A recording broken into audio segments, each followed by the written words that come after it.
All right, I'm passing off to you, brother Student X. Let me just say, greetings and salutations, Focus Up family. Welcome to the September 21, 24 installment of Right of Center Mutant Politics with Student X. Hold on a second, someone just triggered this thing.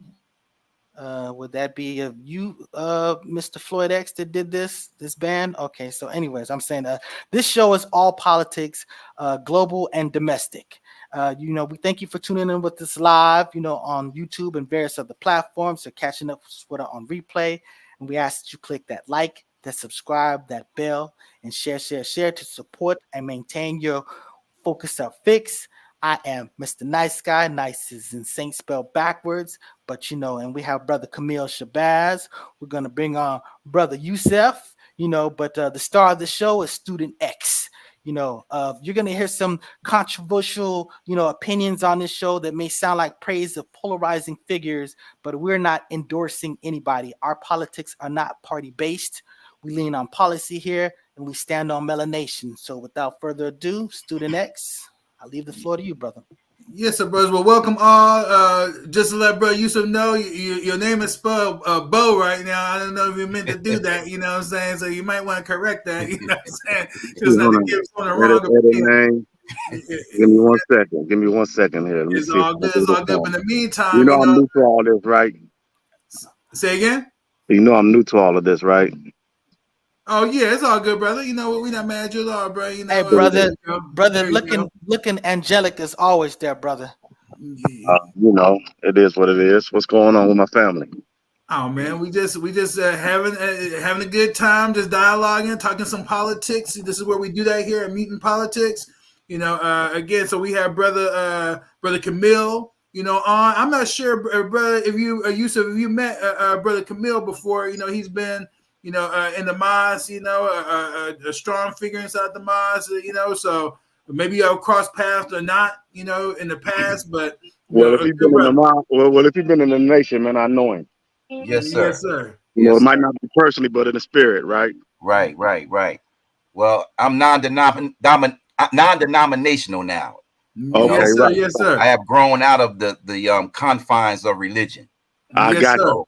Same here. You know what I mean? Which is why I wrote this book called The Macadine. And Macadine only means one who's a sovereign. Because it's all about us tapping into our sovereign nature, which religion, for the most part, has stamped out of us. So my book is essential knowledge for boys and men. Would you say stamped out of us, huh? Yes, sir. Absolutely. Absolutely. And I'm on YouTube, Macadine University. I'm on Facebook, Macadine University. And I'm also at the Florence Square. I have a store there, a shop, a wellness and gift shop called The Mecca. So come check me out. Okay. Yes, sir. Beautiful, bro. And I like that because, see, that's part of how we came up with the term mutant, because mutant by definition is defined as a sudden departure from the parent type in one or more heritable characteristics. So even no matter we're talking politics, no matter we're talking about religion, we myself, sounds like brother, the rest of the brothers here the same way. You can't really put us in a box. At the end of the day, we're sovereign and whatnot. So a break has occurred. Right, that's also what it's called, but also, we a couple of us, myself and Mr. Nice, we come from a comic book culture in particular. We love the X-Men, the Marvel in general, so to call it mutant politics, was something that, we thought would be, clever and something, fun to do. So, but today, the reason why we're here is just to really talk about, why Trump, why Kamala. Brother Yusuf, you missed it, is earlier, on the Focus Up show, we were all having a dialogue, and Brother Camille, embraces, a lot of some of the same principles and philosophies that, that myself, that I have, as well as you, a brother, like he fell off there, but, hopefully he can still hear us. There we go. He back, and then, Mr. Nice, again, he's an independent thinker, but, he's definitely leaned more towards, a Kamala Harris, a presidency. So we're gonna go ahead and just have that talk, have that discussion. What'd you say? You said independent thinker? Yes, sir. Right? Yeah, because I'm not a Democrat, right? Right. Not a Democrat. You're an independent not thinker. You know what I mean? My bad. I thought you were a Democrat, my Not brother. a liberal, I not a beg the liberal difference. either. I beg the Not a difference. liberal either. So let's get into it, man. Well, let me throw this first question out. And we're gonna rehash some things. So basically, Brother Camille, what I did was I prepared some questions. I broke them down to Team Trump questions and then Team Kamala questions. And then, when I chime it in, I'm gonna go ahead and throw it, to wherever team that question resides with. But then we're gonna open it up, to the flip side too, for them to comment on that question as well. Should we start with Team Trump or Team Kamala, brothers? You got Hold on, let me. I got a confession though, bro. I got a confession real quick. I didn't get a real chance to study and go over your notes. I looked at them when you told me, but I've been busy, right? Pretty busy, so I ain't really had no chance, brother, to really go over and do some study. So I'm coming straight off the dome and not the heart. So, but I'm sure I'm able to answer the questions though. Don't worry, brother. You're gonna have some reinforcements from Brother Camille Shabazz. So you'll be great. So just look. We're just gonna have a dialogue. This is gonna be freestyle. You're gonna put those questions out there, but we're just gonna speak on it. We're gonna put some information out there. And look, you just got to understand something. I'm not in the business of convincing people anything. If you want to know why I'm thinking something, I'll let you know why I'm thinking. I'm not in the conversion business. I ain't gonna try to do that here. We'll fact check after a fashion, but at the end of the day, you're gonna need to do your own research, to follow up whatever. So we're only gonna waste so much time, on camera about certain things, or at least me particular. So I'm just saying that. But I'm gonna hear everything that you brothers. I respect and got love for everybody on this panel. You know what I'm saying? And I'm gonna show you respect. And despite what you may think about me, I'm a very intelligent person. I'm a very independent person. And I'm willing to work with people that I don't see eye to eye with, and that's exactly where I'm leaning, what I do. Again, I'm not. And he's not a Democrat either. I'm not a Democrat. I'm definitely not a liberal. I'm definitely not a liberal. It's my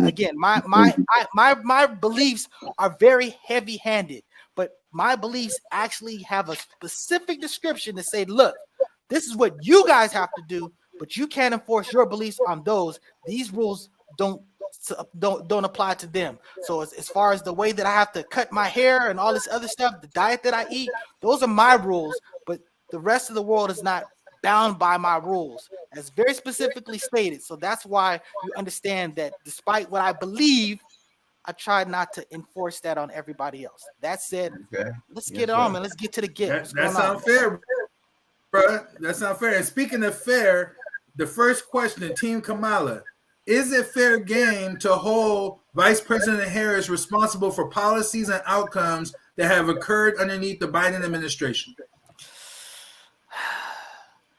I mean, look, you understand that just like when you have a football team, you have assistant coaches, sometimes the team is doing a certain way, whatever, blah, blah, blah. They fire the head coach, the assistant coach takes over. All of a sudden, things just completely change and go in a different way.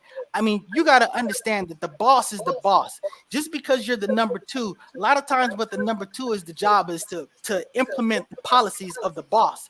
You can be a conscientious objector. You can be someone who's that tough person. We talk about Riker and Picard, but at the end of the day, Picard's calling all the shots. So, you don't get to sit here and say, hey, because,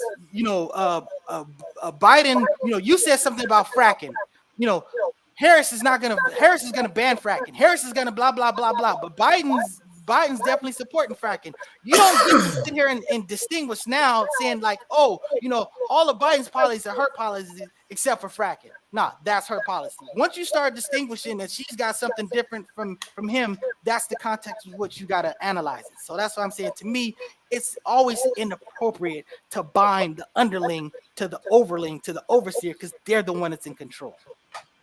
But you do know she flip-flopped on that policy though, right? Hey, I change. I grow too. So that like I don't fracking. mind people. She was against fracking. Now she's for fracking. Like I think that what she said was that they asked her, would you like to banning? She said, she's like, I'd rather, I would support a ban or something like that. But then she said that, look, we found out that we were able to impact this with allowing it. So again, you can sit there and say that it's a flip flop. I mean, it's a flip flop of a concession. It's not necessarily a flip flop of what you believe, because she may still think that it's not the best way of going about fuel and stuff like that. But the bottom line is, as a president, as a person who needs to get elected, you got to make concessions to the constituents, because if this is what the people want, you represent the people. So I didn't mean to jump in over you. You kind of paused, and that's why I was trying to answer your question. In other words, you just got to lie to kick it to get in office, because that's not how she really feels about it, you know. And once again, she's that's go ahead. Yes, go ahead, brother. No, go ahead. And that is the problem that she is having with her base, through the social media platforms. Black women, black men are going through her old interviews and dissecting. And if she didn't flip flop and she stand on something, maybe she might have a chance. We just need somebody that's going to be honest with us at this point in time, 2024. We don't need no in between. We don't need none of that, because what's going on in this world is very serious. So her doing and you giving her all of these way outs and these avenues, man, it's not going to work, brother. We got to be honest. We got to stand on something. Stand on what you stand on. So I mentioned the word flip flop. It's not in disrespect. You know, I'm just asking, hey, if you put something out there, stand on it. It ain't time for change. You know, you're a 60-year-old woman. You should know where you're standing at right now. Kamala stands for chameleon. Exactly. You never evolved on a position. You've never thought one thing and then figured out, you know what, I have a better concept of something. Yes, but in her case, it's not evolution. But she got to bring the concept with it. She just can't say one thing in an interview that I'm for fracking and I'm not for fracking. Okay, so why you change your views on it? She said in the interview, when asked that question, she said, we understand that, you know, that we can still raise, we can lower the impact, the environment, whatever, by still including that. That's all she said. She basically said that, look, I'm not going to ban it. I didn't ban it. I was a person that was a final vote on that, on something that's supporting it. At the end of the day, there's certain things that I wouldn't believe in, me personally. But again, like I said, if I think that this is the policy, if I'm representing the people, if this is something that doesn't interfere with my overarching thing that I'm trying to accomplish it, then this is a concession. To me, there's a difference between a concession and a flip-flop. A flip-flop would be like J.D. Vance saying that Trump is a terrible, horrible person, and now you're sitting there saying that he's the Messiah. I mean, that's a flip-flop, but in his defense. But that's not evolution in his case, huh? That's not evolution. That was my point. I said in his defense, he may now have information now that he understands differently than before. So that's what I'm saying. That it exactly, evolution is a part of progressing forward. So I'm just saying that it's not something that you can pick and choose, which is basically a fault on her part, but don't apply this to other people. I'm just saying. I want you to hold that same understanding as we pursue this interview, okay? I want you to have that same understanding for Donald Trump, okay? Let's go. All right. So we exhausted that question. So, you know, we were asking a real simple one is, should we actually hold, Kamala responsible? Responsible is shared, right? It's not accountable. We're not saying solely as her, but responsible for policies and outcomes that have occurred underneath the Biden administration. Did we reach a consensus? Is it yes or no? Yes, she should share, because a vice president is one who give advice. They have an opinion about pretty much everything that a president should have, if it's consider a team. If something happened to Joe Biden today, she would presume the position. So she have to be on everything and understand these policies and politics, right? So by everyone saying that she has nothing to do with what's going on, quote unquote, not being a president, that's a lie. That is a lie. That she's in on everything she has to be, because if this man dropped down to have a heart attack, she's presumed that's position. And she, when you don't vote, you don't put nobody on your team that's not with you, period. Right. Especially the one next to you. If you're not seeing eye to eye in your policies, you're not going to bring that individual next to you. It's impossible for you to be successful. So let me give you a little pushback on that real quick, brother. So in Trump's case, you know, the vice president that he had previously who broke with him, you know, on some, especially when it came to September, or I'm sorry, January 6th. So is that, you know, was he exactly on the same page as Trump as well? Yeah. For a moment, he was. You know, my belief is that he was with Trump in the beginning, but as a spy, totally as a spy. Pence always been with deep state, so Pence haven't changed his stripes. What Trump was naive is that then he didn't, like he said, he didn't think deep state was as deep as they are.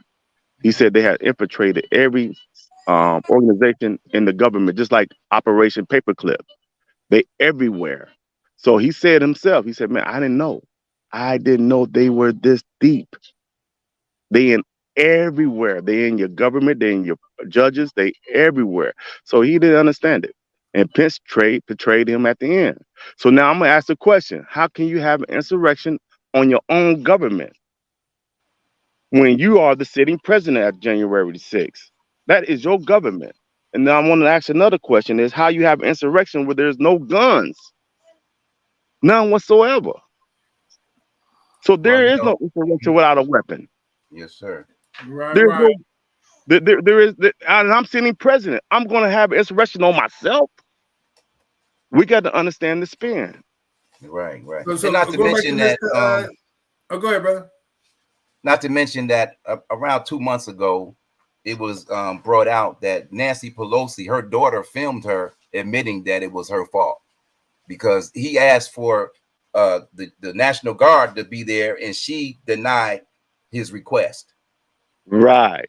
And the cold thing about it is, let me say this one thing real quick. The cold thing about it is, I was telling Brother Charles about a year ago, 2 years ago when this took place, I said, look up and study Hegelian dialectic. It is an operation that they used on January the 6th. They had Antifa putting on clothing representing Donald Trump, Trump supporter, instigating people to come into the Capitol by the instructions of Nancy Pelosi and the security team. They open up those doors. Antifas, y'all come in. When court goes and start arresting, y'all won't be arrested. We're gonna arrest the real ones. Because it's like this. You and I go to a concert and we about to pay to get into this concert. This is Hegelian dialectic. We stand in the line, the concert costs $100. Somebody pop a door, boom. You're looking at that door. Nobody going in yet, but when that first person go in, we still hesitant. It's called Hegelian dialectic. When that second person go in, that's when everybody start moving. We're not trusting the first move, but we're gonna trust the second move. So when Antifa start moving, the crowd start moving. You have to remember, Donald Trump was president January 6th. And many of us took January 6th and turned into an insurrection day when all the time that day was set for the hearing of voters fraud that took place in Arizona, Pennsylvania, and Georgia. Those governors was there. And Nancy Pelosi, after the insurrection, so-called insurrection was over, she got into their ear and said, hey, the country right now is so divided, we cannot do this. And they got thrown off. Let me ask Mr. Nice a question. So, Mr. Nice, you know, is all this just a conspiracy theory about this January 6th, you know, much to do about nothing, you know? What are your thoughts? Check, first of all, you got to understand, conspiracy is not a bad word because conspire just means that people organized to do this thing. Conspiracies are real.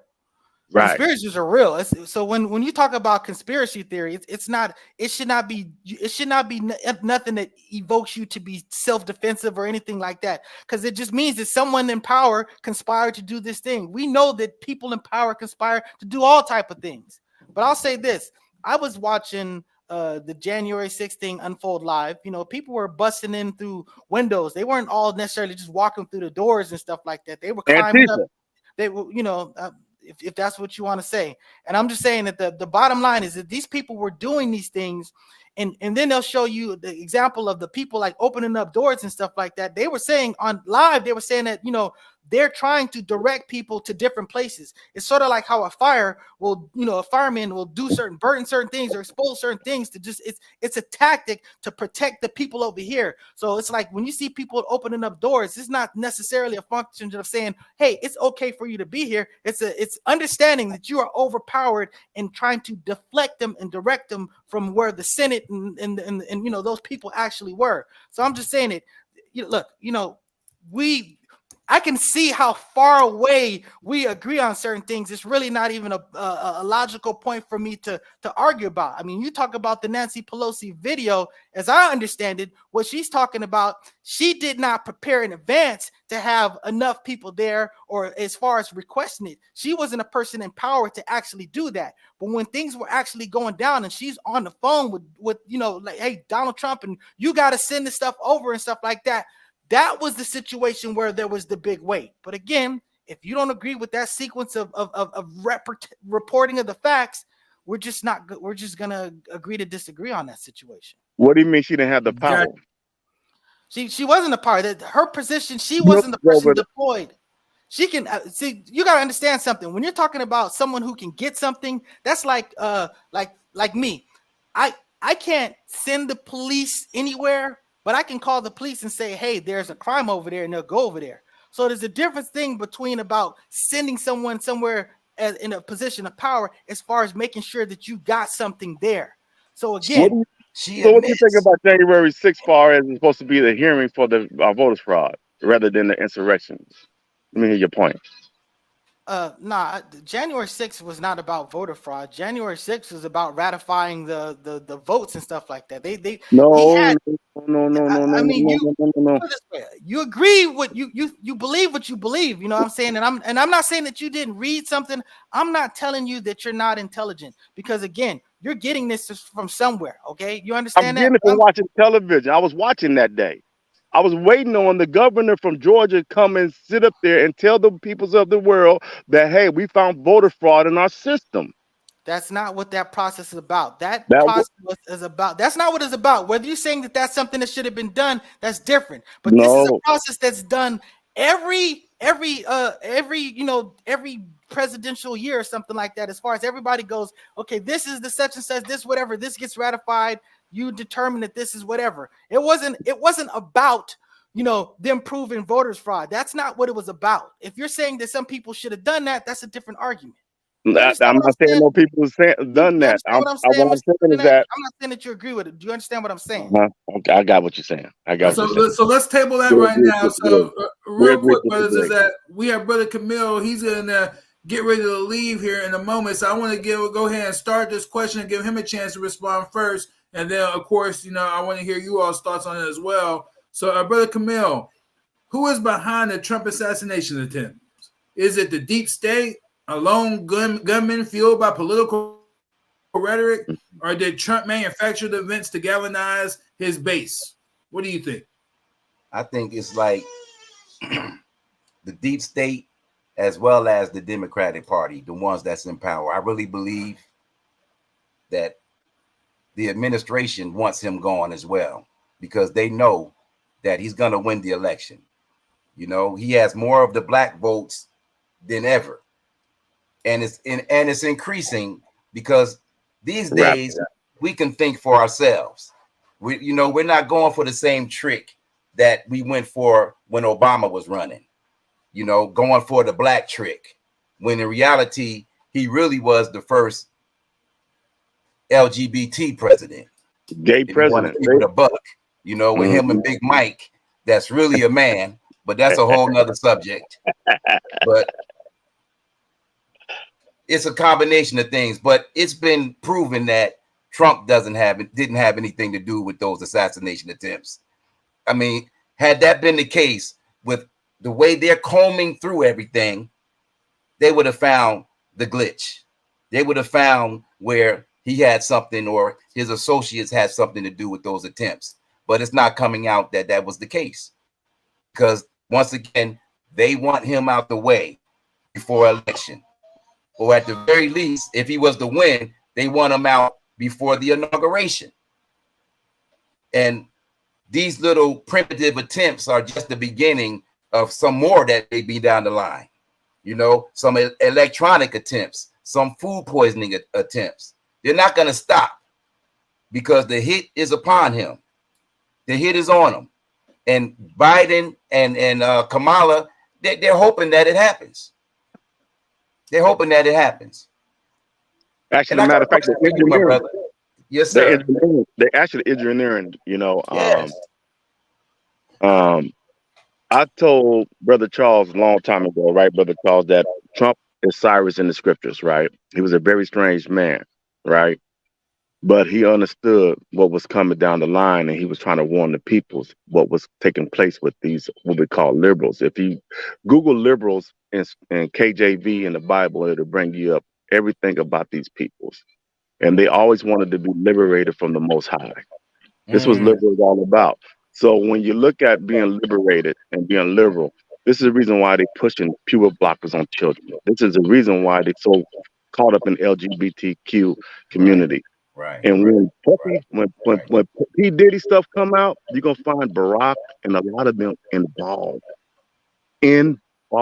This is some stuff I knew, man, about 8-9 years ago. You go through my old page, Brother Charles. Brother Charles, no, man, I've been hitting this thing for a very long time.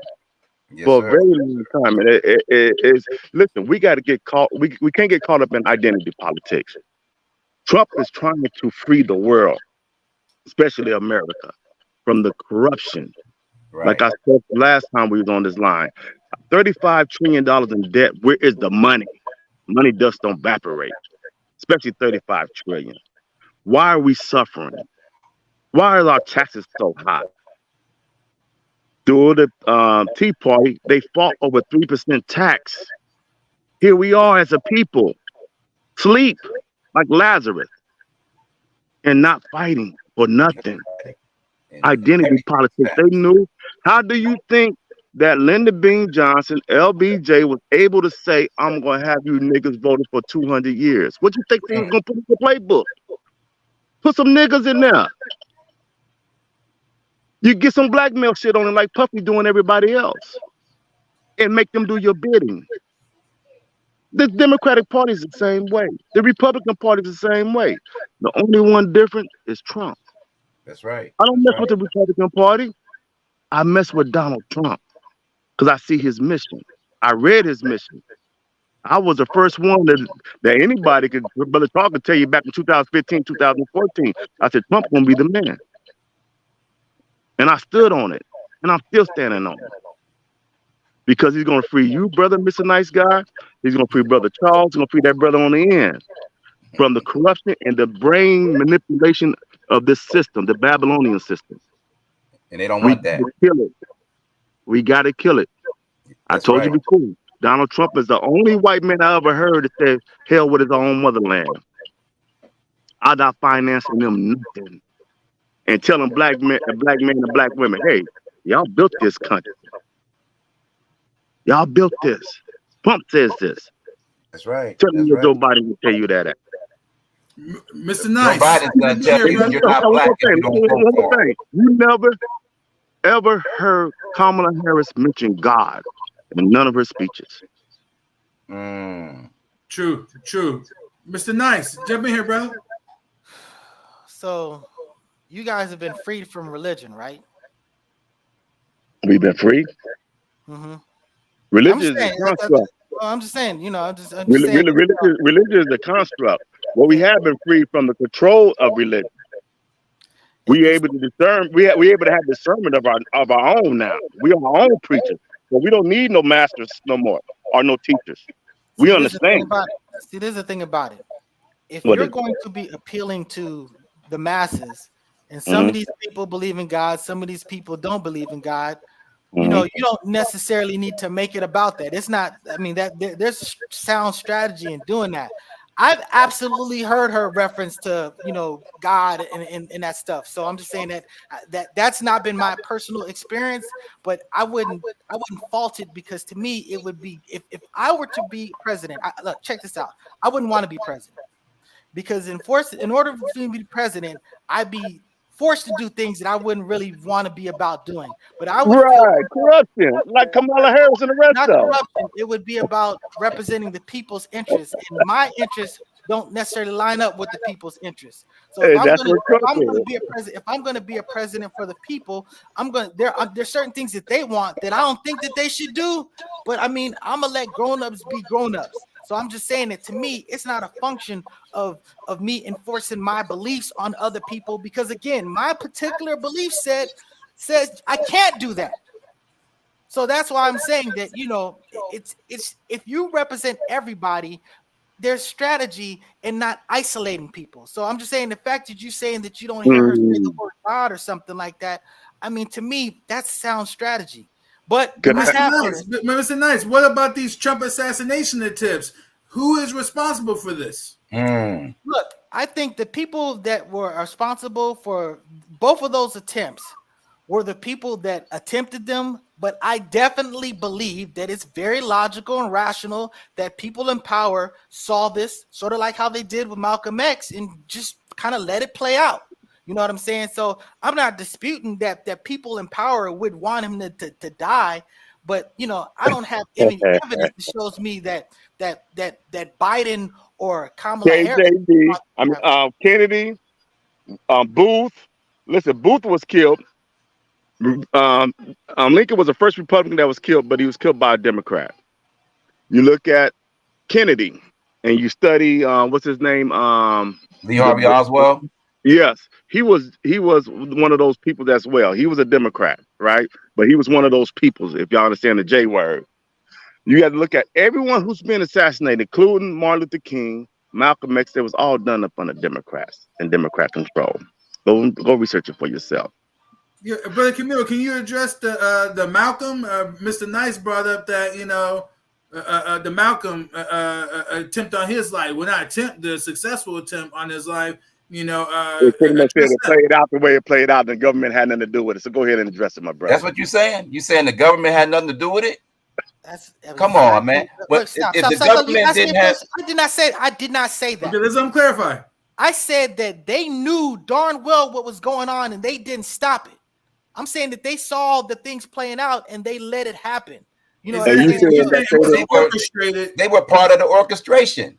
Those guys were FBI and CIA sent. Oh no! I don't doubt that those people. Yeah, I'm not talking about that. I'm talking about the police. Or what, I'm just saying that they saw what was going on and stuff like that. So yeah, no, there's no question that those people played their part. You talk about COINTEL and stuff like that. Those people are pulling those type of strings like that. My point is that they don't necessarily in the situation with Trump. I don't think that they supplied that dude, that the big Ukraine guy that they caught him at Mar-a-Lago. I don't think the deep state put him there. I think the deep state observed. I mean, if the deep state existed, they observed the threat, whatever, and kind of allowed it to play out to the extent that it play out. But again, it was cut off. It did not get. So let me make sure I'm understanding you real quickly, and then so does the rest of the panel. So you're saying that it just so happens that on these days that there was a person who was looking to do harm to President Trump, and then now those who are in charge of protecting them saw that, but just stood down in that moment. But they had nothing to do in advance with the tactical planning and training and putting those people in that position in the first place. Is that correct? I'm not arguing that happened. I'm saying that it's possible, again, because I'm not behind somebody's eyeballs. I'm not going to tell you it's irrational for me to tell you what facts are 2 + 2 = 4. History that I didn't particularly observe, I can't make that fact. You know what I'm saying? What I can tell you is the most likely scenario or what I may suspect was the case. But with respect to those, we're dealing with a lot of beliefs then, right? Yeah, I mean, well, again, I don't. But see, that's the thing about it. I don't have beliefs. I don't have a. Man, you said you believe about 100 times today. But I'm saying that no. I say belief because no. But I'm talking about beliefs as far as an assertion. Like I don't think that this happened. I believe that this is possible that this could happen. That's a different type of belief. Again, a belief is saying that okay, for example, my wife is sleeping in the bedroom right now. I'm saying maybe she's sleeping on her left side, maybe she's sleeping on her right side. I don't know.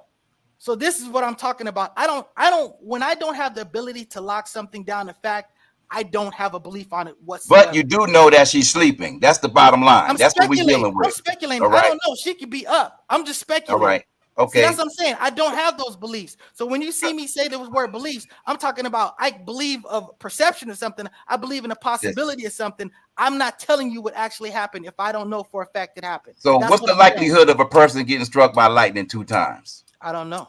It's probably very astronomical. Very it's astronomical. But people, so this has happened twice with the greatest security team on the planet around him, and you think that that's coincidental? Let me ask. I didn't say it was. And the man that is in charge of security is the president right now. I didn't answer that question, but let me answer the question. Let me answer the question. Every single time there's somebody trying to kill a president or every single time. That's why the security exists.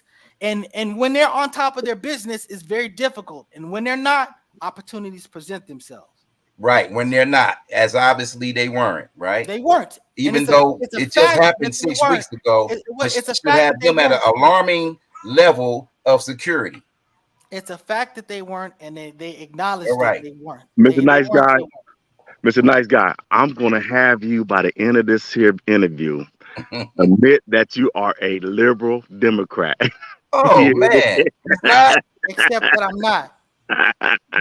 Okay. See, you can understand, if I have a policy that lines up with something like a individual policy, what's the policy? That just means that's. Give me the policies that you line up with, please.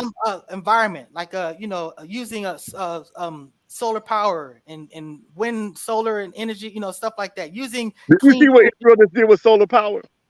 What Israel did, I just asked you. I'm asking you a question. Did you just see that? I don't know what Israel did with quote unquote solar power. So let me ask you a question. Do you read the scriptures at all? Scriptures? Yes. You talking about like the Old Testament, the Bible? Old Testament, New Testament, whatever you want to call it. I gotta go. Yes. Okay. Yes, sir, brother. Hey, brother, nice to meet you. Thank you for coming in, bro, participating. All respect. We'll chat again, brother. Salute, brothers. It was a pleasure. Hope to be on again. Yes, sir. Peace and blessings. Yes, sir. Peace and blessings. So, brother Yusef, absolutely yes. So, just in case you have the context of what I am, I'm a Hebrew Israelite. So, yes, I absolutely, I'm a Hebrew Israelite. So, therefore, I extremely lean into the Old Testament. Extremely lean into the Old Testament. So what do you think about the book of Jeremiah? What do you mean? What I think about it? Yes, I mean, because Jeremiah is pretty much pointing out everything we got going on today. Everything. I mean, if you're lining up the applications of that, I'm sure a lot of stuff line up like that. That doesn't necessarily means that that's what this is talking about, but it very well could be. That's when I talk about beliefs. I'm saying that when I don't know, I don't know. It could very well, what you're saying could absolutely be the truth. That Jeremiah was talking about these particular things right here, but I'm just saying that I don't know that to be a fact. So but I get out of the way. I get out of the way and consider it as a possibility. That's what I do. Okay, got you. Well, I can't argue about what you feel and what you understand. You're muted, brother Student X. Are you muted on purpose? Maybe he's talking to somebody else. That's cool. Go ahead. Sorry, brother. It's okay. So I can't argue with you what you understand and what you don't understand. So that's what it is. My whole thing is this: Jeremiah, Book of Daniels, like I spoke of last time we spoke. You guys got to read that book. Everything is there. Everything that we are witnessing, and the line is being drawn on a spiritual battle, meaning what's right and what's wrong. We don't have no more time to play with this. This is real. This is real. What we are living. It's the wheat from the tare.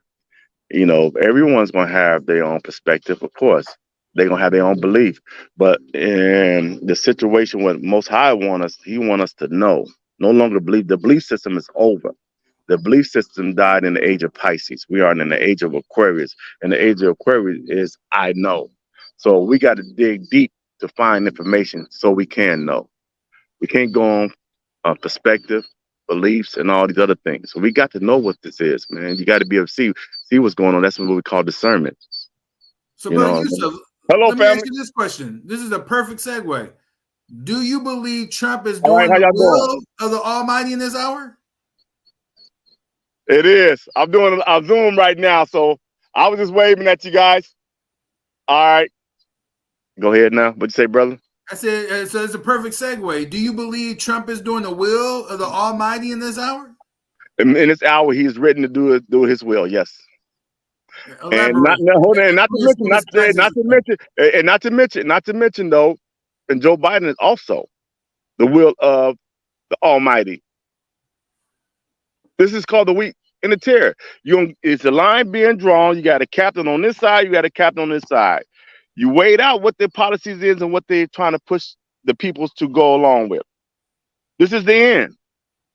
This is the end. So what the Most High is the most biggest dictator there is because he got commandments. There is no choice in the commandments.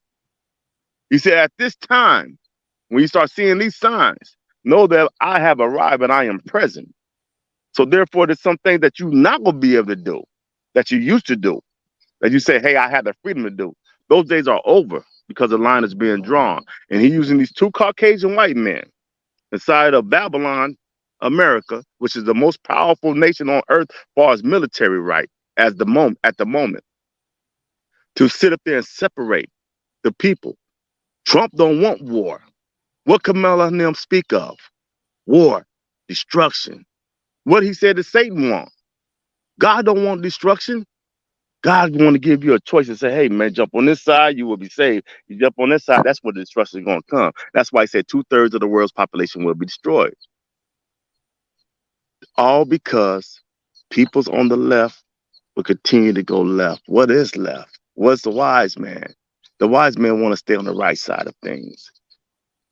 The man that's a foolish man want to stay on the left side of things. You look at their policies, you look at everything they're pushing. Even in California, we all live in California. They agreed a whole bunch of crazy nonsense to push on children, taking away their parents' rights. That is liberalism. That's where Joe Biden, Kamala Harris, Oprah Winfrey, all of these movie stars and these idols that they give us to push on us. That's their idols. Those not ours. They gave them to us to worship. It's all in scriptures. Old Testament, my brother. Nice guy. Those are Old Testaments. He told us what they were going to do, and they doing it. So see, one of the big problems that you and I have, and sometimes me and I don't think we ever have a big problem though. But go ahead. Well, I'm just talking. Yeah, we don't. I love you, brother. It's Yes, always sir. always from a place of love. What I'm talking Yes, about is sir. a conflict of one thing is that you got to understand something. I don't think knowledge is our tool when it comes to human beings. Because I think that the only thing that is objectively true that we can lock down is math. Everything else is our perception of something, whatever. You know what I'm saying? We can, again, just because you read something, don't make it true. It's mathematics. And just, it's mathematics. Its existence is mathematic. Its conveyance to you is not. You know what I'm saying? So it's again, you can't have knowledge about that. It's like everything that you are. The fact that the electromagnetism in your body allows you to walk on the ground and it comes off as solid, even though you're mostly space and you can literally pass through it and all this other stuff. It's you do it, have an understanding that that's going to happen. It's always happened, and you're right. But I'm just saying that again, there's a difference between knowledge and what I would say that is responsible belief and diligent belief. You know what I'm saying? So that's what I'm saying. We may be using different words, but you know what I'm saying? I'm not saying that we're too far apart, but I'm just saying that that's why when I say no, I'm going to always push back on that because, again, this is what you believe. A lot of people have often interpreted scripture to mean this, to mean that, and then they turn out to be wrong. I'm just saying it's going to be a rinse, wash, repeat cycle type thing through however. You know what I'm saying? We always think this is the end of times. I remember in 1999 when all that stuff was going on, everybody thought this is going to be Y2K, end of the world, and all this other stuff, all these great predictions, and they just didn't play out like it was suspected. And I'm just telling you, I have a brother right here, Brother Charles, will identify, will actually tell you that I never believed none of those things because certain things had to come to pass first. So all those pre-predictions and things is coming. I'm Worlds not following you coming. with that, brother. I'm just an example. Yeah, Again, I'm trying to tell you who I am. I'm just trying to let you know who I am, right?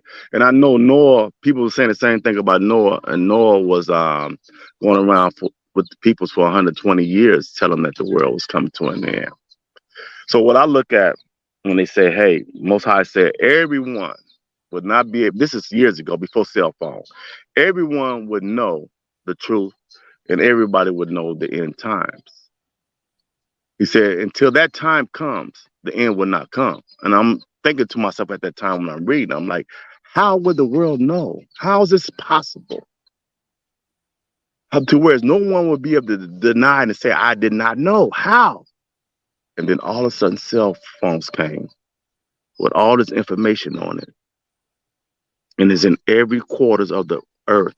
It's even in the bush in Africa with all this information on it. I said, oh, now this is the time. Nobody will be able to say because he put it on the web.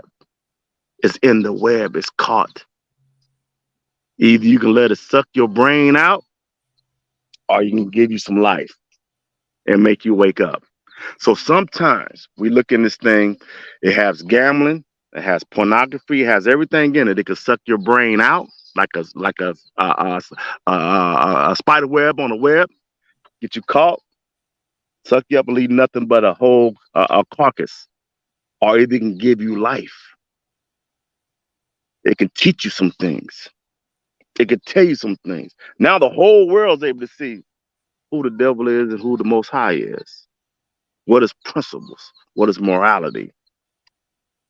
We on the stage. The Bible is a script.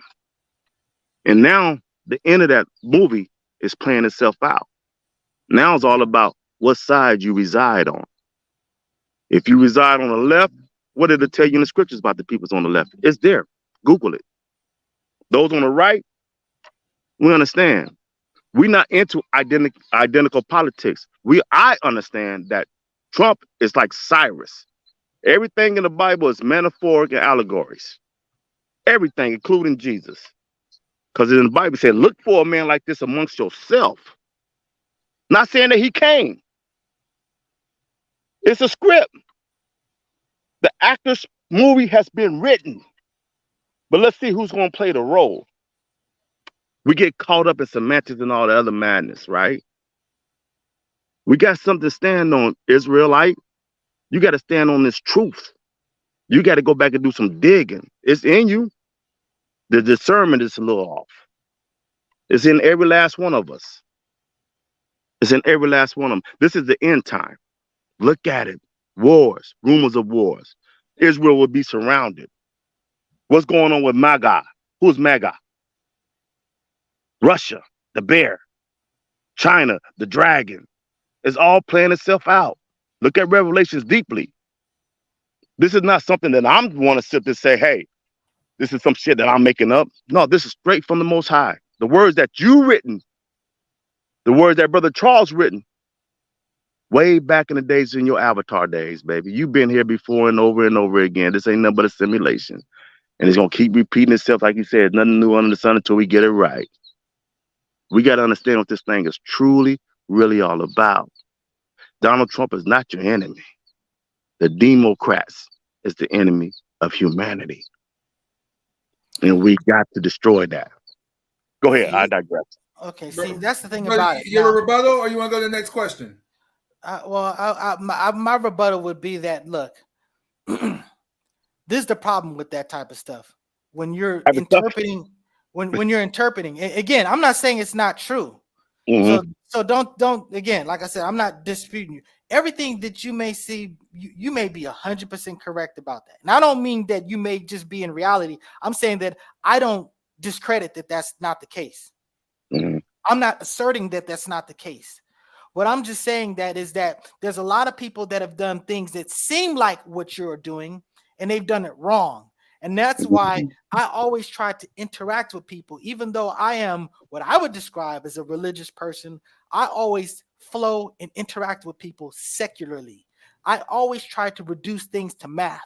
I always try to reduce things to objectivity when that can be done. And when it can't be done, I'm not meaning to interrupt you. So you're into gematria? I don't know what that is.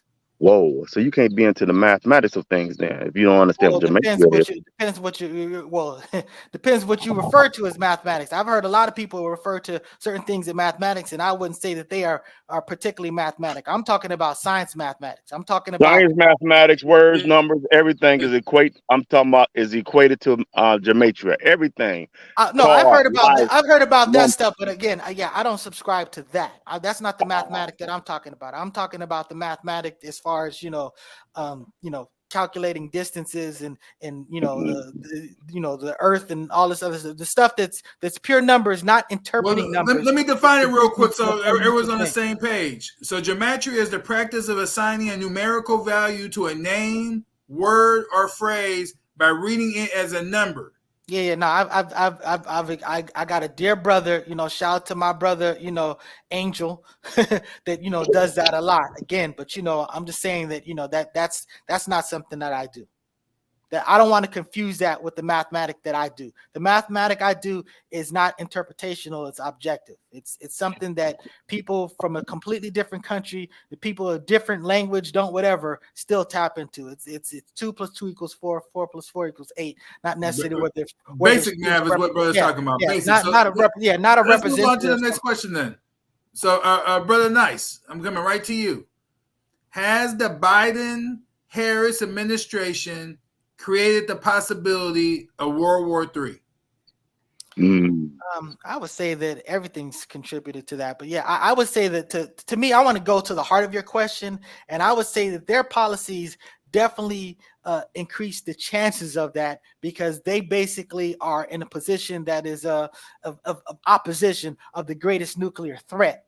So to the extent that they're poking that bear, you know what I'm saying? That you would say that the possibilities are greater if you're going to compare them from this path to that path. There's no debate there. However, I would say that they're still extremely minuscule, because Russia knows that what would happen if start a nuclear war.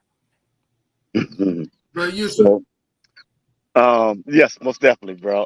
The brother made a statement that they would know what would happen. You got to, like I said, the old scriptures tell you about the Babylonian system, what's going to happen to it, in Revelations. They stroking the fire, and they stroking the fire by what I would say, how would I say this? By not understanding the position that they put themselves in. Like, you involved in something that you have no understanding of. You looking for accolades and success and things, but you don't understand what position they putting you in for the deep state. It's almost like the days of Noah. I want to start over, as Bill Gates say. We don't need as many people on this earth no more, because we have animations and AI and robots and things of that nation. So we can build a new reality on this earth without everybody else. That is their mission. On that side, the Most High mission is you get rid of all of those who think like that.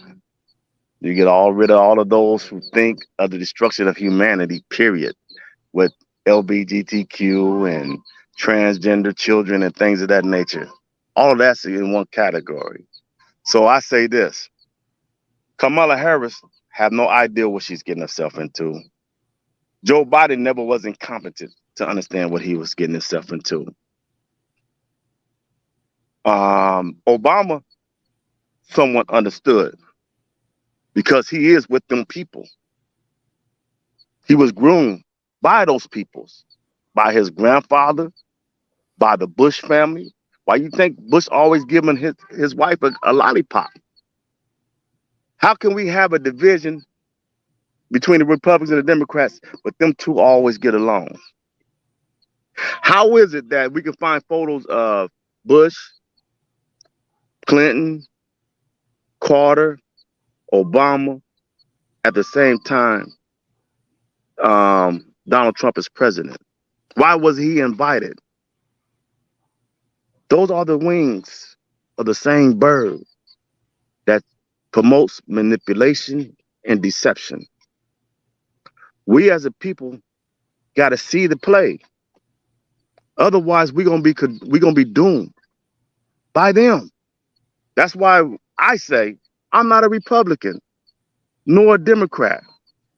I'm looking for Donald Trump to buy my people, you and you, my brother, the black family, more time to prepare for the destruction of what's coming. That's it.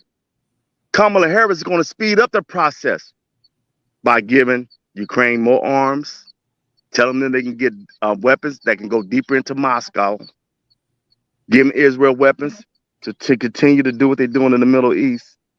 And if you understand those Old Testaments, you'll see the results of those. I'm not pointing at you, brother, so it's not no disrespect, but you will see the results of that. So I'm just looking for Trump because they said Trump will buy us more time to prepare for you to get your affairs in order, to prepare your home, get your water, get your survival kit, because Babylon is done. We get a little bit more time because we're not understanding the dollar. That's what fuels America. The world is moving against that dollar, as it said it would in the New Testament and also in the Old Testament. Once when you understand. And you're not going to be able to buy or sell anything in a minute. She is being sanctioned. The dollar value of everything's going up. It ain't because of corporations. It's because of the Balfour for compliance. You got to go look it up. I'm not here to feed you any kind of fluff, fam.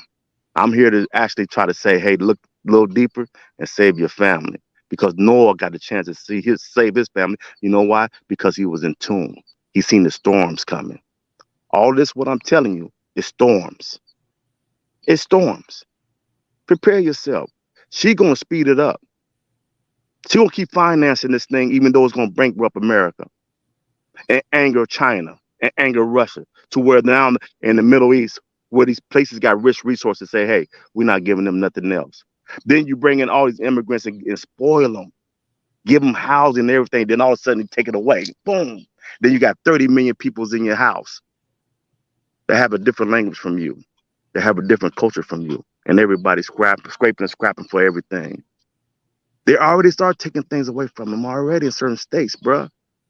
Y'all got to see this shit for what it really is. These are called the caterpillars in the book of Jeremiah. She's doomed from the inside, and she will be doomed from the outside. She caused too much pain globally. P. Diddy is nothing on America and this government. They are the P. Diddy. They created P. Diddy. That's where he got it from. P. Diddy not standing alone. He is America. And America is P. Diddy to the world. And they saying, hey, no more. No more. You better be ready. I digress. So one of the reasons why they might be taking a picture together, whether Republicans or Democrats, is because they understand that they are Americans and that they realize that there's this super, existential threat in Donald Trump. Now, maybe the flip side of it is the fact that he's the enlightened one, like you say. But I'm just saying that, when you're talking about the possibilities or the smell checks, I'm just saying that, everything doesn't have to be this great deep state thing, but maybe the deep state thing is the reason why. I'm not saying it's not. I mean, I'm just saying that to me, I'm the type of person that I only occupy myself with the stuff that I can lock down. If I can't lock it down, I just I stick it in the maybe category and I move on. Because again, I'm a person that is able to function in life very, very, very well without having to construct a bunch of beliefs. I don't have them.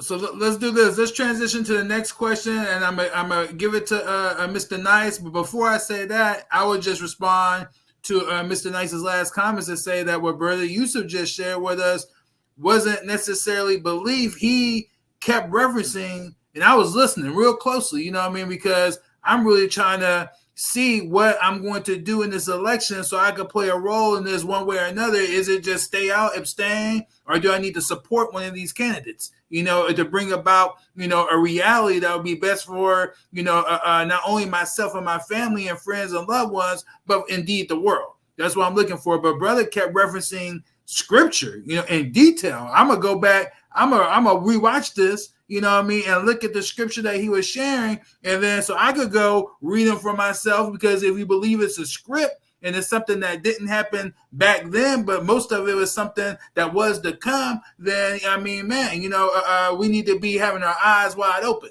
You know what I mean? You know, so yes, I appreciate the information that the brother is sharing with us, and he's going, you know, real deep, deeper than I'm possible going, you know, because, you know, the brother has a better grasp of scripture than I do, I would say. You know what I mean? But having said that, yes, sir, I'm sorry, but you want to say something? I'm saying that you're still interpreting scripture. You're still applying the scripture. So that's where the belief component comes in. Then also you got to understand that you're a lot of times here, you know, you're using an American, and you're reading an American version of something that was, you know, in Hebrew or Aramaic or Greek or something like that, outside of the context what it was. So I'm not telling you that you're not doing that, Brother Yusuf. I'm just saying that we know that there's a lot of people that have falsely interpreted things, you know, that, you know, over the times, and a lot of it's been because of that. So this thing has nothing to do with what Brother Yusuf said. I'm just saying that you got to understand, you should definitely tap into whatever ancient knowledge you can get exposed to,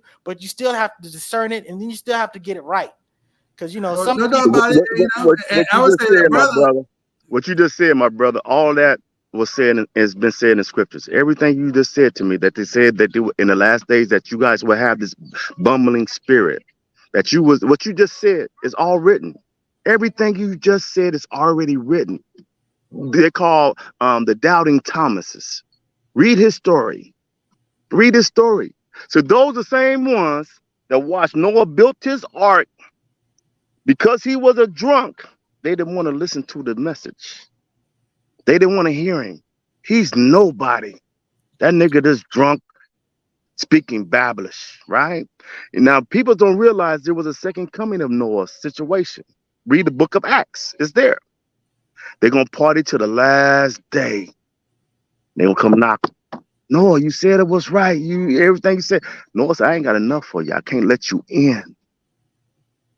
You are doubting Thomas. See, it wasn't just, hold on. Doubting Thomas was not just a what you would call what they call him, a disciple. Doubting Thomas was an attribute. All of them was attributes of individuals, how they respond to when that day comes. That's it. You're just doubting. But see, I think you're confusing the term doubting with the concept of being objective and consider. Because see, doubting is like ruling something out. You know what I'm saying? I'm just saying, it's not the same thing, because it's one thing to say that may be true, and it's another to say I don't think that that's true. That's different. Exactly. Doubting is saying I don't think that that's true. Yeah, but in order to do that, one would have to go and analyze for themselves and then come up with a meaning. You know what I mean? You know, so so like I said, but it starts with some principles. And the first thing is you have a whole group of people that take the Bible verbatim, thinking that these are historical characters. You know what I mean? You know, from back then, instead of, like the brother was saying, you know, referencing, you know, future events, attributes. You know, and basically allegorical stories, you know what I mean? You know, that again will be what happened in the future versus in the past. You know what I mean? So I think it starts right there. And so one is on that understanding, right? So then that one has to go read and try to decipher, okay, what are these scriptures telling me? And then the other part of it is, you know, do I actually hold scripture to be relevant? You know what I mean? Is it something that, you know, even means anything? You know what I mean? You know, at the end of the day, you see what I'm saying? You know, so, you know, in those scriptures, they also say beware of false prophets. And what I'm saying is that you got to be careful. You live with them for the last. How old are you, brother? How old are you, my brother? I'm 50. I will be 53 on Tuesday. Okay, 53. We've been living with them. Even I've been living with them. They all I'm live in your churches. They my, all live my, in your my, Catholic churches. We've been living with them. They are the false prophets that they spoke of. and I'm just telling you, I'm just saying that people will interpret something and they'll have their take on it. They'll live and they'll die and they'll be wrong. It's happened many times. And I'm not saying that that's, again, I keep distinguishing you. For some reason, I almost feel like you're being defensive. I'm not talking No, about sir. you. No, sir. I'm saying that when you read and interpret these things, you got to remember that your focus is to try to get to the actual truth that's being conveyed, not just wherever you end up with it. So No you know what longer I'm saying? want a belief system. You want to know. The people are destroyed for lack of knowledge, for knowing certain things. What is it that we're going to be? Okay, you could be say you're a mathematician, you're a scientist. How am I destroyed? What things that you want me to know, God, that's going to destroy me to where you curse my son and my children? What am I lacking here? If one thing an example of that is if you decide to create a local black hole because you're doing a scientific experiment and you end up wiping out your whole country, Hey, that could be, that's that jab. Yeah, yeah. No. I'm saying, but that could be an application of it. So I'm just saying that, again, I'm just saying that a person who's delved deeply into the scriptures and has looked at a lot of historical, we talk about Jonestown and all these people that, have their interpretations of if this is going to play out, whatever. I'm just saying that when you look at the Sermon on the Mount, basically it's like, we interpreted this way. It goes, that's not, you guys have been thinking that you guys had it wrong the whole time. So I'm just saying that people What did live he and say? die. Being that we touching on that subject matter, right, Brother Charles? I'm not trying to take over the interview or anything. Go But ahead, bro. No, go ahead. being that we touching on that subject matter, right? What did he say in the last days? Who he was going to use to interpret the scriptures? He said, "I'm going to confound the wise, and I'm going to use the fools to interpret these words that I say." I cannot use an educated man. I don't need no man with no letters behind their names. It's going to be a fool with no education because I can't use a man or a woman that's already filled their minds up with the Babylonian system. So I need a virgin. I need a baby so he can be reborn again. Here. That's what it's all about. And he's going to be a I don't have an education. I really don't, fam. I really don't. I dropped out of school at 10th grade because I had a child. Ain't been back to school since. But I know what my knowledge and wisdom has provided and kept me sustained. I was pulled out of a club at 48. I ain't been back to one since. I'm sitting inside of a club with a fish bowl of Hennessy, drinking, and I heard voices asking me, "Are you tired yet?" I'm looking around like, who in the hell is talking to me? I'm looking around like, who in the hell is talking to me? Voices came again and said, "Aren't you tired yet?" I looked around again. No. As I'm gazing in the woman's eyes, understand me on the dance floor, flirting. I went home. He set me down. I goes in front of my computer and opened up the world to me. Said, "This is what I want you to understand and I want you to tell the peoples." And I've been on that ever since. I've been on that ever since. He picked who he needs to do his mission. I'm not no guy that graduated, master, BA, and nothing, no English, no nothing. That's why I don't speak the King's language well. You I speak don't it very consider well, brother. myself intelligent in their system. You speak I very well. consider myself intelligent. I consider myself intelligent in the most high systems. That's where I live. That's where I reside. That's around my man. And my mission is to, hey, man, the Babylonian system is falling. Don't let it fall on you, fam.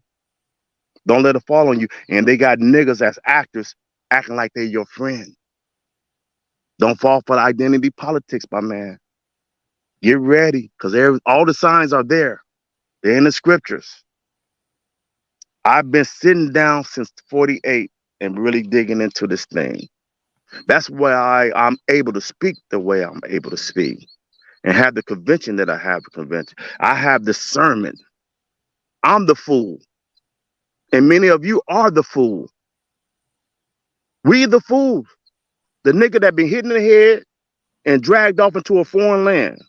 Don't have no knowledge of themselves. The other niggas that goes and get their degrees from theology and all them, they work for that system. It's the food that's going to save us. Look amongst your own. The word is there. We just got to be able to understand it and believe, and that is my real brother. Not even just to believe in and know that's my brother, and he means me no harm. I don't mean none of y'all any harm whatsoever. I just want to do the right thing by the Most High by giving y'all the message that he gave me to give to y'all. To say, hey, prepare your families, because at the end, he want us here. He don't want to see us in a museum if they win and say they used to be here 3,000, 4,000 years ago. You understand what I'm saying? I hear what you're saying, brother. Hey, I'll say this. You're running out of time to get me to tell you that I'm a Democrat and a liberal, which I'm neither. Yes, sir. Yes, sir. Well, brother, let me throw this question to you, bro. And I know we're not going to do all the questions, but maybe we do a part 2. But, brother, nice. VP Harris has been often criticized, in particular by the right, those right of center, for dodging interviews from both sides of the aisle or accepting solely softball press appearances. Would Candace Owens interviewing Kamala Harris be good TV? Why or why not?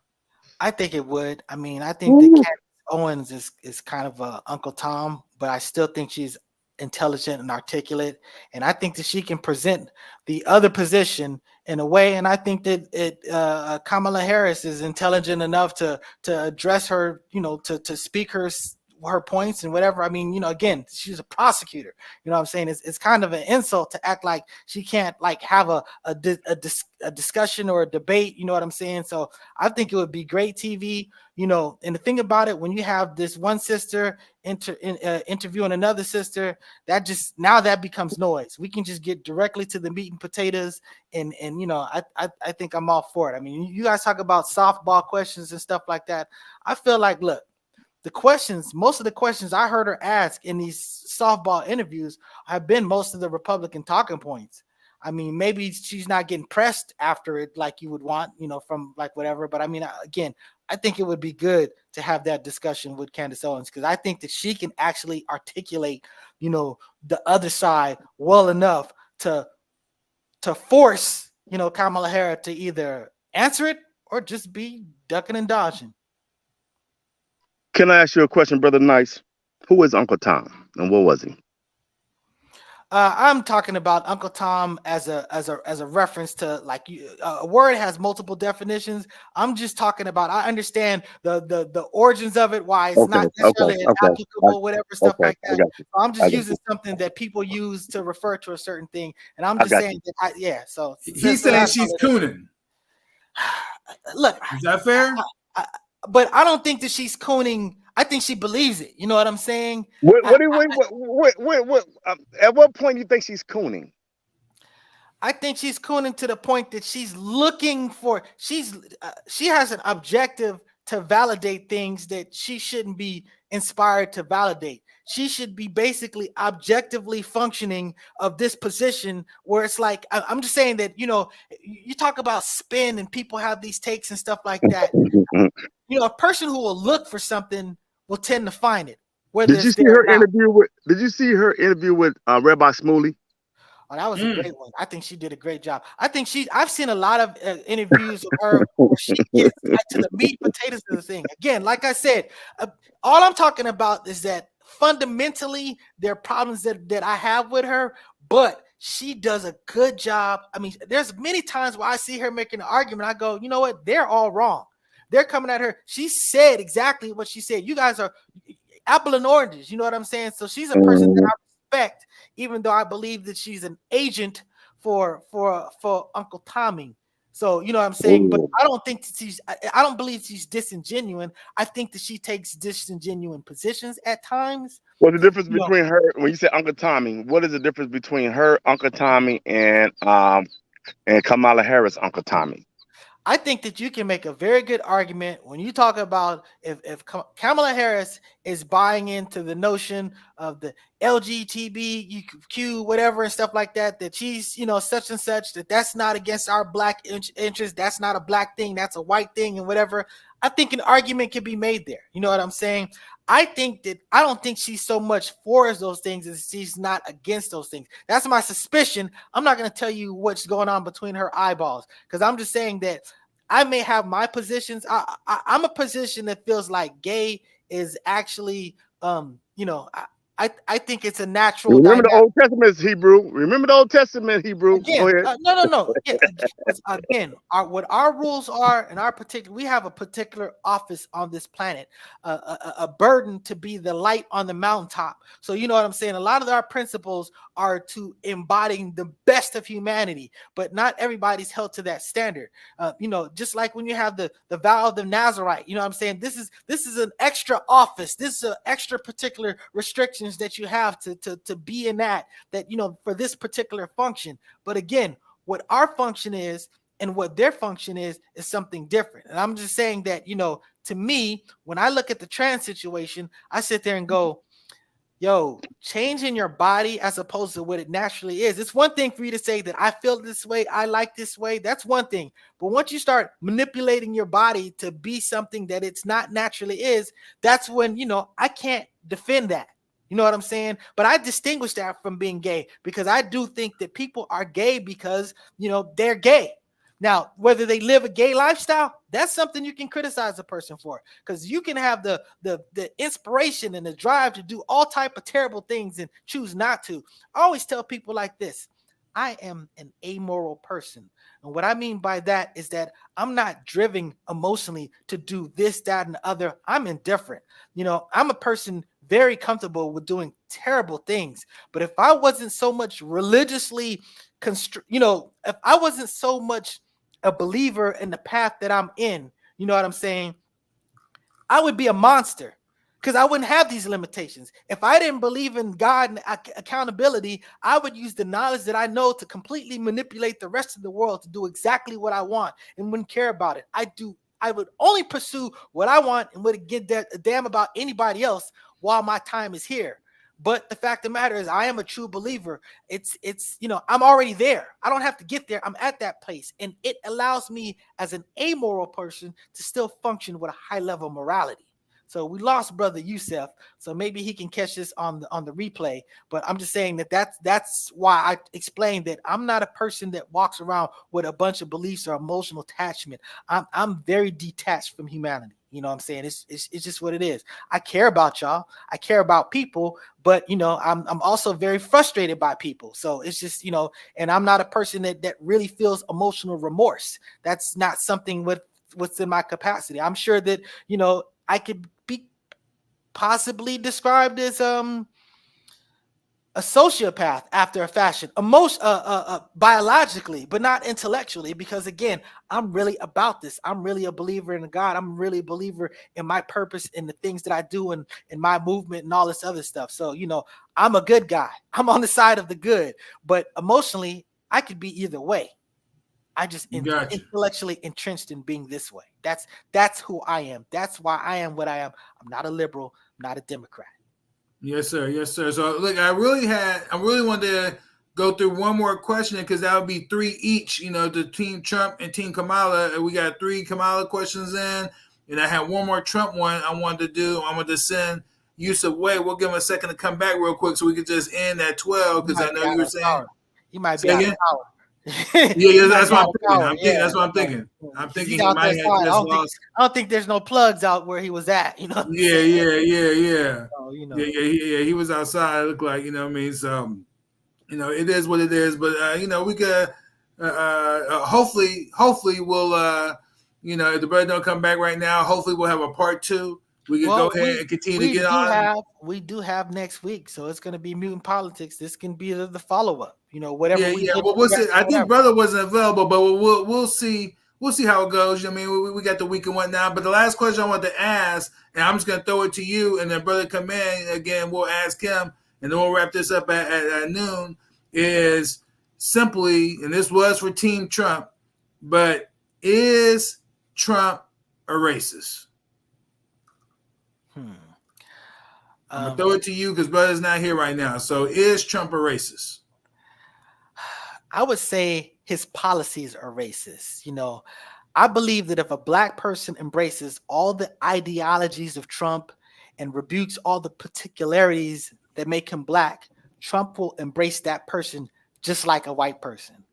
I think that some people would say that for that very reason he couldn't be racist, because it's basically more ideological than anthropological, you know. But I would say that, you know, a white person who cannot accept a black person outside of conforming to white ideas is actually racist. You know, we know his policies like police immunity that has an impact on us, particularly in a way. I mean, that is a racist policy. When you talk about making America great again, I think that's a fundamentally racist concept, because, you know, they're, you know, sort of like living off the good old days that weren't the good old days for us. You know what I'm saying? I think America needs to be greater than it's ever been. I mean, I think that bar needs to be raised. So that's why, you know, again, I don't think that I don't think that Trump is really fixated on the color of your skin as much as the cultural dynamic of your person, but that cultural dynamic of a person is fundamentally white. And that's why I'm saying that the policies are racist. But I really think that he embraces black people as black. As long as they think like he does, I think he'll get along fine, you know, with black people. Just he really doesn't care about that. That's my speculation. Again, I don't know, you know, but I you know, that's where I'm at on Mr. Trump. Yes, sir. So I'm gonna try this. So, brother, you're right. Brother ran out of power. He had a little bit of juice, but he was able to call me, so he was able to hear your response to "Is Trump a racist?" You know, we're gonna try to let him respond and see, you know, if we're picking it up. You know, so we're gonna try right now, brother. You, sir, are you there? Yes, sir. Can you hear me? I can hear him. Can you hear him, brother? Loud and clear. Perfect. Go ahead, brother. I just caught the tail end of that about Trump, so I really didn't hear his explanation too much. So if you're asking me, is Trump racist? I say that everyone, black and white, Chinese and difference, everyone has some racist tendencies about them. Do I understand Trump's mission? Of course. When you're dealing with the Ashkenazis, and they got control of the black community, and you ready to go to war with the peoples of the Babylonian system that controls the Babylonian system, you got to go with the people that you trust. So, for instance, it's me and Brother Charles. I'm a white guy, Trump, for instance, and this nice guy works for the opposition. It's evident that they work for the Ashkenazis. What they call Ashkenaz in the Old Testament. Would I trust Mr. Nice Guy to be with me in this battle? No. Because you've been conditioned by them for so long. I can't even trust you in my cabinet. Just like Omarosa and the rest of them. The Democratic Party separated us and continue to separate us. Now they want to abort us. Now they want to feminize the men and have the women become masculine. So Trump can't trust nobody like that at this point in time. But is he real racist towards us? No, not at all. It's all about war and the art of war. And that's it. Y'all just don't understand the mission. So you're looking at identity politics once again. There is a mission between good and evil on this earth. You got spies, espionage, all of these things take place in a government. We're just thinking on a low level. This thing is much bigger than you can even imagine. So yeah, I understand Trump's mission. And yet racist towards Black America, no. He just want to make this place great and stop this from being destroyed from without and from within. Even he said on Harris Faulkner news outlet for Fox News, he said, hey, I don't think I'll be able to save it, but I would try. He said, because we got too many people outside of us that is against us right now because of the Democratic and their policies and the Republicans and their policies. Trump is not a Republican. He just ran on the ticket. He's for humanity. He's for America and all about saving it. That's why he always say, hey, it's not me they're after, it's you. And I'm just in the way. They want to burn y'all up to the altar and don't even understand the old scriptures, the Old Testament. They said they would do all of this, but we're not reading to understand. So yeah, I don't think so, my brother. So now, brother Knight said that Trump has some racist policies. Do you see any policies that he might have, that could be considered racist?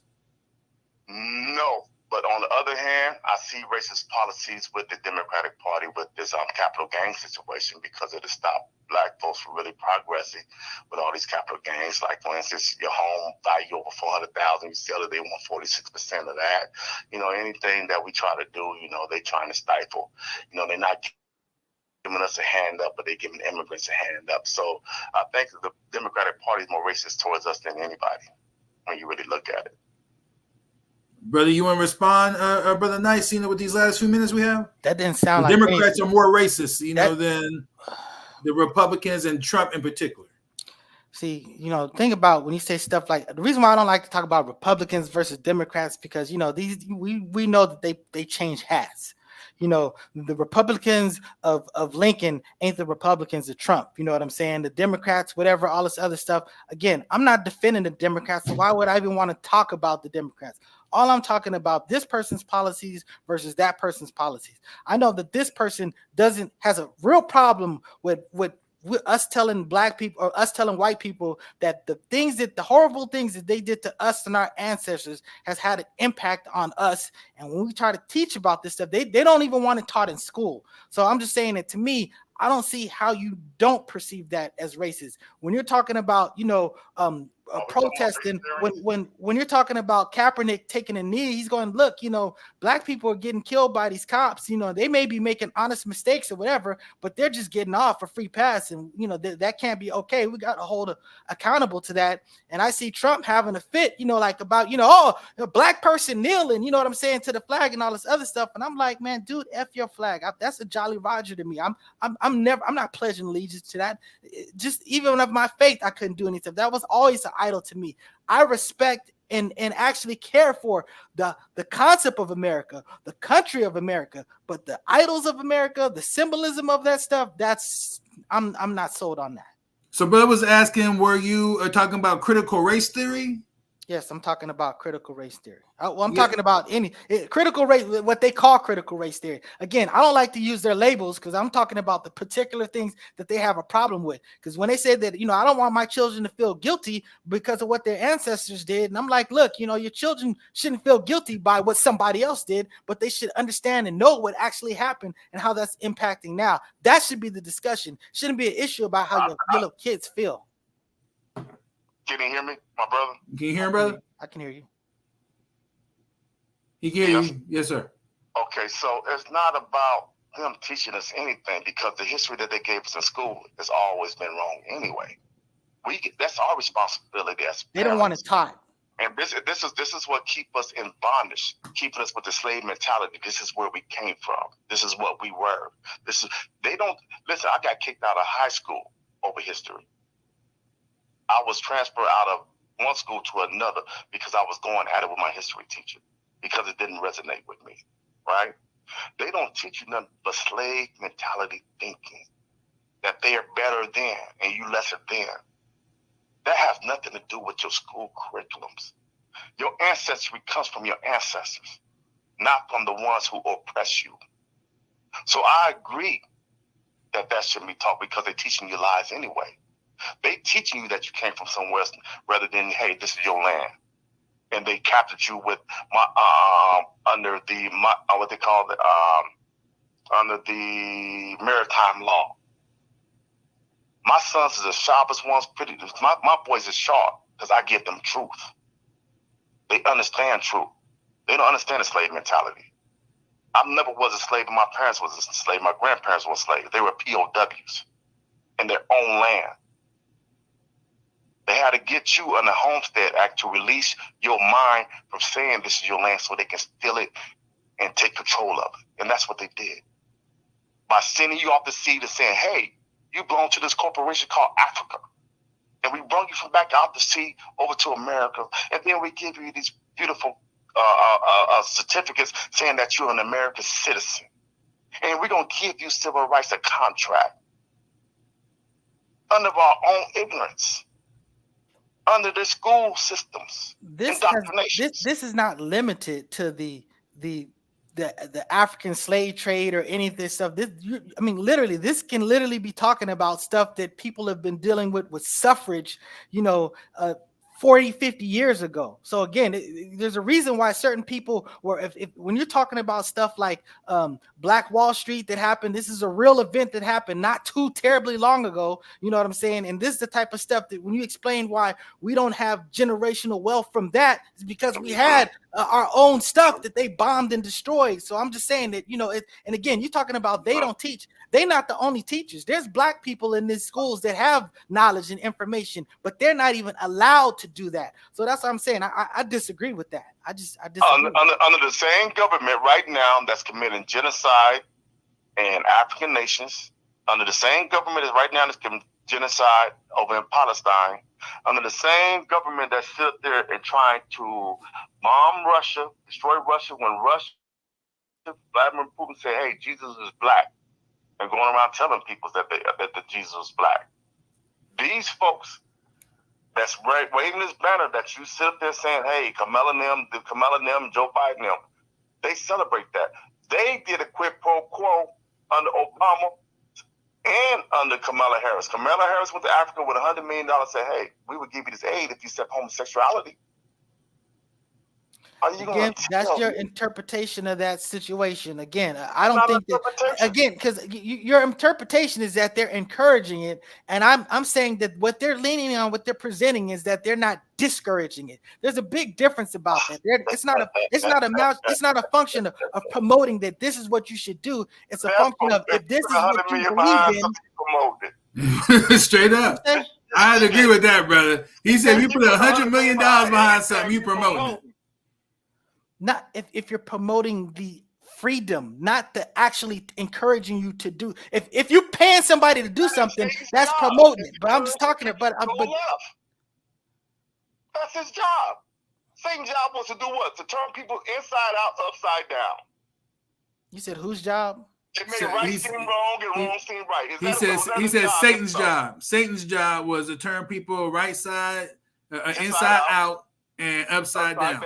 So see, that's the thing about it. You actually believe that Kamala wants people to just change and whatever and all this other stuff. I'm saying that that's not the interpretation. That's not the objective perception of what I see. What I see is a person saying that, look, these people feel this particular way. If that's what they feel, they have their rights to pursue that. That's a difference. I'm just saying that. 100,000 motherfuckers. Do I have the right to do that too?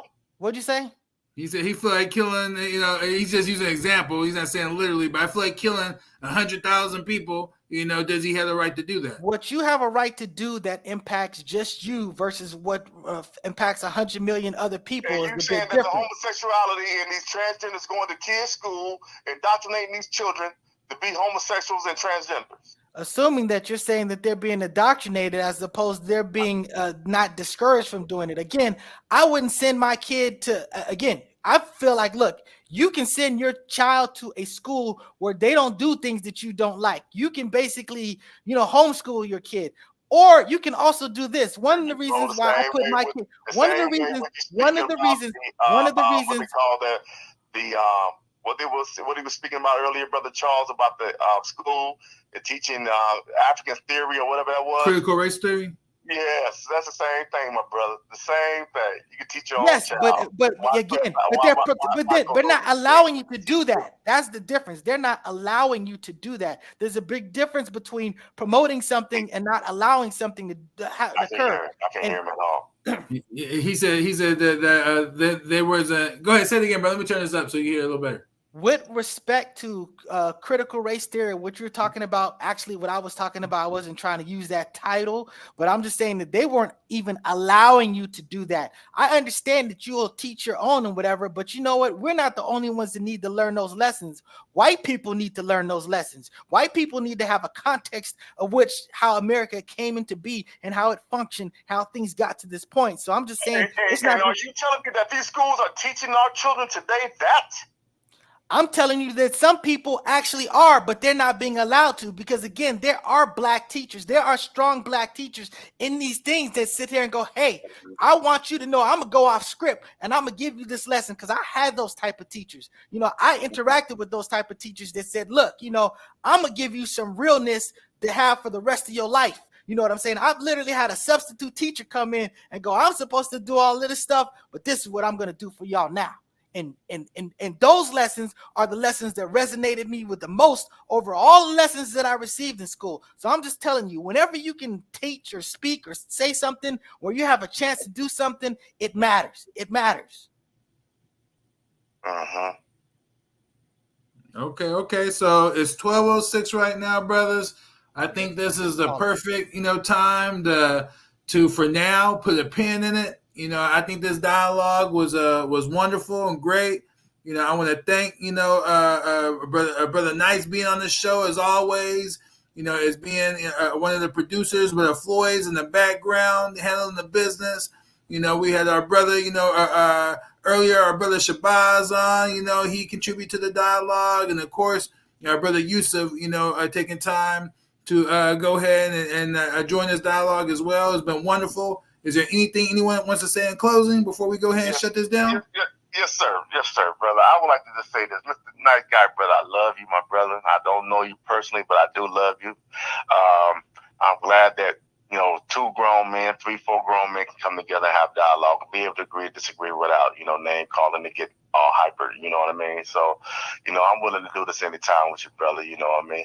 And my advice is just to say, hey, man, keep reading, keep digging. That's all I can say. Hey, I appreciate that, brother. Love you too. And you made some great points that I will definitely incorporate to my henceforth. I mean, I felt that you were very poetic with some of the concepts that you dealt with, and I will basically use that. I will, as the Borg, I will adapt that, to, adapt it to our likeness. So I appreciate you, brother. We may not see completely eye to eye, but I don't necessarily disagree with you. I just consider that there's a lot of alternatives out there. I'm not a person driven by beliefs that I can't objectively lock down, but I definitely understand that certain things have a greater probability of being truth, and I will function accordingly to that. You do have to make some decisions in life that something is likely the case, whether it is or isn't. So, I know how to function in life. But that having said, man, I love you too, brother Student X. Brother Shabazz that was coming for me. I love that brother too. God bless. And, brother Floyd X, it goes without saying, walk. You give me grief as hell, but brother, I love you. You know what I'm saying? So, it is what it is. You know what I'm saying? At the end of the day, we have a dialogue, diverse positions, mutant politics. Peace out, folks. Oh, you know what? Let me do this properly. This is how I should properly close this. So, oh, you know what? I forgot we actually had a producer over there, but I'll just do it this way.